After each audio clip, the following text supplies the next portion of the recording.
नमस्कार मित्रांनो, गेल्या अनेक दिवसांपासून सिनेसृष्टीतून अनेक धक्कादायक वारंवार बातम्या समोर येत आहे. चला जाणून घेऊया संपूर्ण बातमी. तत्पूर्वी आपण जर तारांगण या यूट्यूब चॅनलला सबस्क्राईब केलं नसेल तर नक्की सबस्क्राईब करा. टीव्ही मालिका, चित्रपट, नाटकांच्या माध्यमातून प्रेक्षकांचं भरभरून मनोरंजन करत असताना या अभिनेत्यांनी या जगातून अचानक एक्झिट घेतलेली आहे.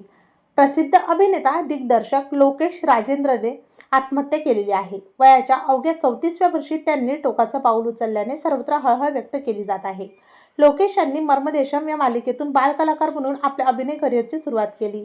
एक उत्तम अभिनेता, दिग्दर्शक म्हणून त्यांच्याकडे पाहिलं जात होतं.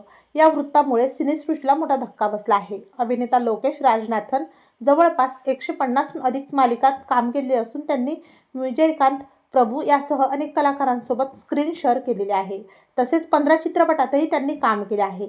लोकेश यांना त्यांच्या कौटुंबिक समस्यामुळे दारूचे व्यसन लागले होते. अशातच त्यांची तब्येत बिघडली आणि उपचारादरम्यानच त्यांनी या जगाचा निरोप घेतलेला आहे. तेव्हा मित्रांनो, आपल्या तारांगण या यूट्यूब चॅनलतर्फे अभिनेते लोकेश राजनाथन यांना भावपूर्ण श्रद्धांजली.